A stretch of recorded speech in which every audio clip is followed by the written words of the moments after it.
Welcome to While We Were Distracted, the podcast where we explore topics that often get overshadowed in the rush of daily life.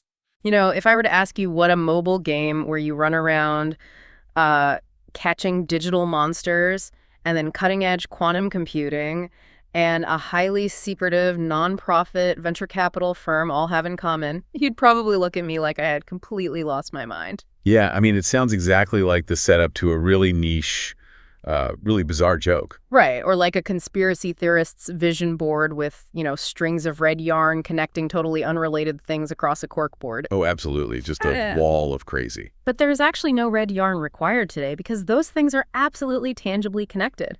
And the invisible thread tying them all together is an entity called In-Q-Tel, or IQT. Which is quite the organization to look into. It really is. So today we are going to map out how government intelligence funding quietly shapes, well, the apps on your phone, the software running your office, and the maps navigating you home.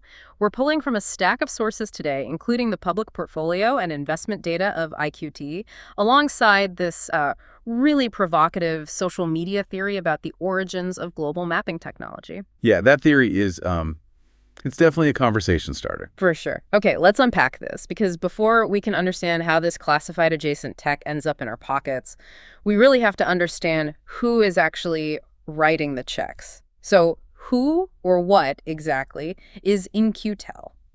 Right, so let's look at the baseline definition from the source material.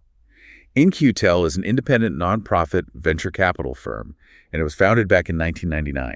Okay, 1999. Yeah. And their explicitly stated mission is to support the technology needs of the U.S. intelligence community via government contracts. Now, the sources make a very specific point to clarify something right out of the gate. Which is what? They explicitly note that IQT is not, quote, AKA the CIA. I mean, that feels like a very intentional PR distinction, right? Oh, it completely is. They serve the intelligence community broadly, but they function as a legally independent entity. Yeah, so they operate much like a traditional Silicon Valley venture capital firm.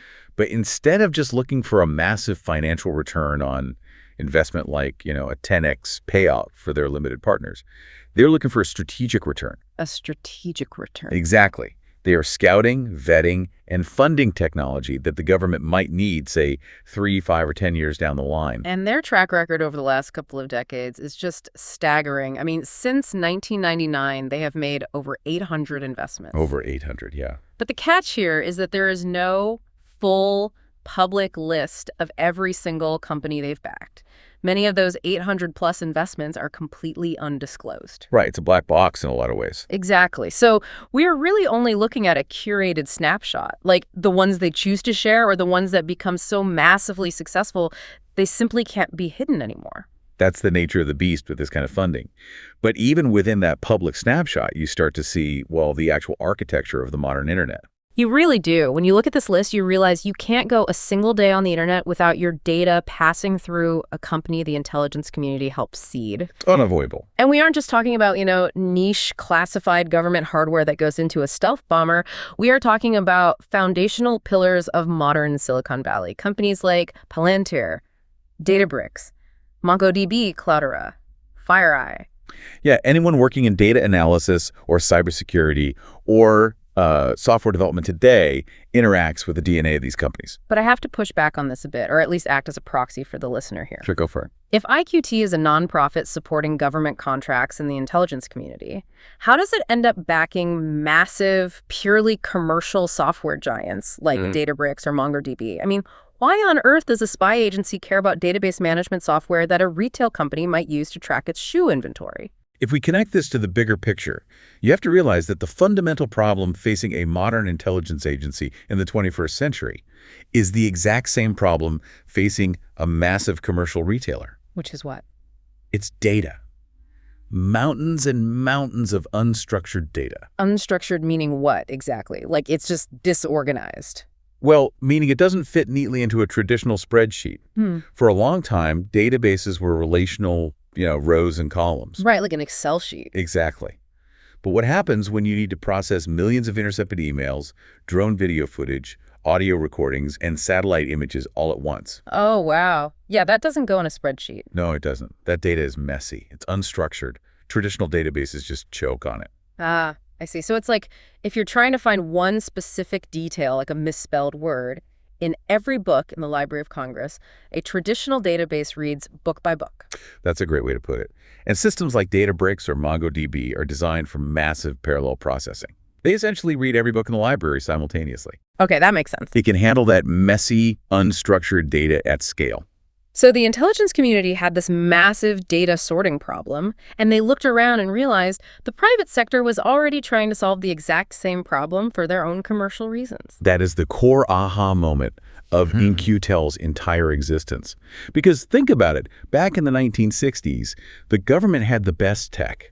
I mean, they went to the moon. Right, NASA was the peak of innovation. Exactly. But by the late 90s, Silicon Valley was innovating infinitely faster than the government could internally. IQT realized it is drastically cheaper and faster to give a 22-year-old visionary a few $1 million to invent a new database architecture and then buy the finished product than it is to spend $1 billion trying to invent it from scratch in some classified bunker. Wow. They essentially crowdsourced their R&D department to the free market. They did. It's brilliant economic leverage, honestly. But once they solved that software and database problem, they didn't stop there. They started looking at the physical frontier, and that's where the current portfolio gets genuinely sci-fi. Oh, absolutely. They're completely sector agnostic as long as the technology provides a strategic advantage. Yeah. If you look at the categories listed on their website today, it's not just computers or cyber, it's life sciences, microelectronics, and quantum, space, energy, advanced manufacturing. It's a massive spread. It really is. Let's actually look at the mechanics of what they are funding in these spaces, because it's wild. Yeah. Take the life sciences category. They are funding a company called Synchron. Synchron is such a fascinating example. They are working on brain-computer interfaces, or BCIs. Right, literally translating human thoughts into digital commands. Exactly. But unlike some of the other high-profile neurotech companies out there that require, invasive open brain surgery, Synchron's technology is delivered through a stent. Like, it goes up the jugular veins into the brain without removing a piece of the skull. Which is incredible. And that makes it drastically more deployable and scalable. But think about why an intelligence agency would want a front-row seat to that technology. Right. Why do they care? Well, it's not just about medical rehabilitation, which is obviously the commercial application.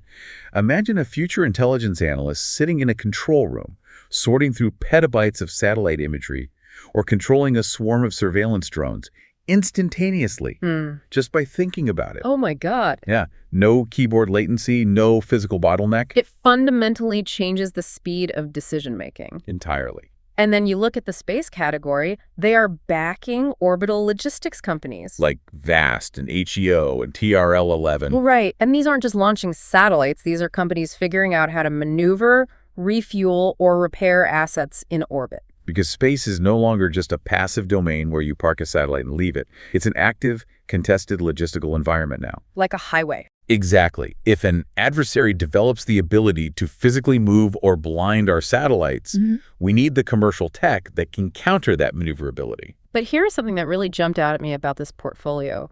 It's not just what they are funding, but where. The geography is key. Yeah, because while their stated mission explicitly supports the U.S. and its allies, this is a highly global portfolio. If you filter their active investments by location, you see North America, of course, but also Europe, the Asia-Pacific region, and the Munai region, so Middle East and North Africa. The geographical spread is a crucial part of the strategy. Innovation isn't restricted to Silicon Valley anymore. Wait, hold on, though. Let me challenge that for a second. The United States has the most well-funded, sophisticated spy satellite network and military apparatus on Earth. Why on earth are they writing venture capital checks to a random startup in Europe or a biotech firm in the Asia-Pacific to do things we ostensibly already do? Because of strategic intelligence and risk mitigation. What's fascinating here is that IQT doesn't necessarily need the U.S. government to be the sole owner of the technology. Oh, really? No, they want to shape the global market. Think about it. If a European startup figures out a revolutionary new way to track orbital debris, or an Asian biotech firm develops a breakthrough in synthetic biology, the U.S. intelligence community does not want to be surprised by that 5 years later. Keep your friends close and your emerging tech ecosystems closer. Precisely. By providing early-stage funding, IQT gets a board seat, they get early access to the technology, and they ensure that the company's development aligns with Western security interests rather than adversary interests. It's essentially an early warning system built out of capital. That makes a lot of sense, which explains why they fund categories that sound almost boring next to quantum computing or brain-computer interfaces. Like they have a whole category just called enterprise. Yeah, enterprise is huge. And if you're listening to this at work right now, there is a very high chance your company's HR payroll software or your secure cloud storage relies on architecture funded by this exact pipeline. It sounds mundane, but there is an old military adage: amateurs talk strategy, professionals talk logistics. I love that. It's true. Enterprise tech, secure communications, global supply chain tracking, vast data storage architectures is the logistics of the modern world. In a global conflict or even just an everyday intelligence gathering, a secure, impenetrable enterprise network is just as critical as an offensive cyber weapon. Because if your logistics software goes down, your military doesn't move. Exactly. Okay, so we've established this massive, global, sector-agnostic web of innovation. They're funding everything from brainstents to database architectures to supply chain software. Right. Here's where it gets really interesting. How does this highly strategic, classified adjacent technology bleed into everyday consumer culture? Because it absolutely does, and we carry it around in our pockets every day. We do. And the transition from military utility to consumer product is often completely seamless. This brings us back to that wild hook from the beginning, the Pokémon GO connection. Yes, the Pokémon protocol. Right. The sources we are looking at include a very viral, very provocative social media excerpt detailing what the author calls the Pokémon protocol. But let's trace the actual factual history here first before we get to the claims. The timeline is well documented, and it centers around a software developer and entrepreneur named John Hanke. Right. So in the 1990s, John Hanke worked at the U.S. Department of State. And after his time in government, he founded a company called Keyhole, Inc. Yes. Keyhole was building something revolutionary at the time, highly advanced 3D topographical mapping software. It was called EarthViewer. And Keyhole was funded by In-Q-Tel. And to understand why IQT wanted this, you have to remember what mapping looked like in the early 2000s. It was flat. Like unfolding a paper map. Pretty much. But Keyhole figured out how to seamlessly stitch together vast amounts of satellite imagery, aerial photography, and GIS data into a fluid, navigable 3D globe. Which is standard now, but back then... Back then it was magic. For the intelligence community, the ability to virtually fly over a target landscape in 3D, to zoom in on specific coordinates with seamless rendering, was a massive tactical advantage. So IQT funds Keyhole, getting that tech into the hands of the government. But Keyhole is a commercial startup, which means they need to grow. And in 2004, Keyhole gets acquired by Google. Right. And Keyhole's EarthViewer technology becomes the foundational infrastructure for what we all know today as Google Earth. That acquisition fundamentally democratized military-grade satellite imagery. I mean, suddenly, anyone with a desktop computer and a dial-up connection could access the kind of global visual intelligence that a decade prior was strictly the domain of the CIA and the NRO. It's crazy to think about. But the timeline continues. John Hanke stays at Google for a while, running their geo division, but eventually leaves to found a new company called Niantic. And Niantic, using all of that accumulated mapping expertise, creates Pokémon GO, the mobile augmented reality game that in 2016 had hundreds of millions of people walking around their neighborhoods, staring at maps on their phones, catching digital creatures. It was a global cultural phenomenon, but underneath the brightly colored avatars, it was built directly on top of spatial mapping infrastructure that traces its absolute roots back to intelligence funding. Which leads to the claim from the social media source. And I want to be extremely careful and clear here for you listening.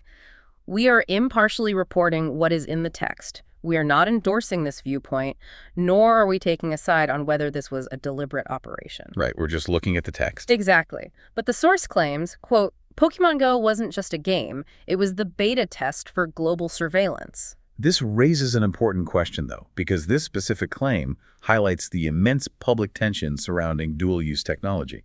Why do people jump to this surveillance beta test conclusion, though? What is the actual mechanical argument there? Well, the argument stems from the nature of the data collection. Satellites can see a lot, but they look top-down.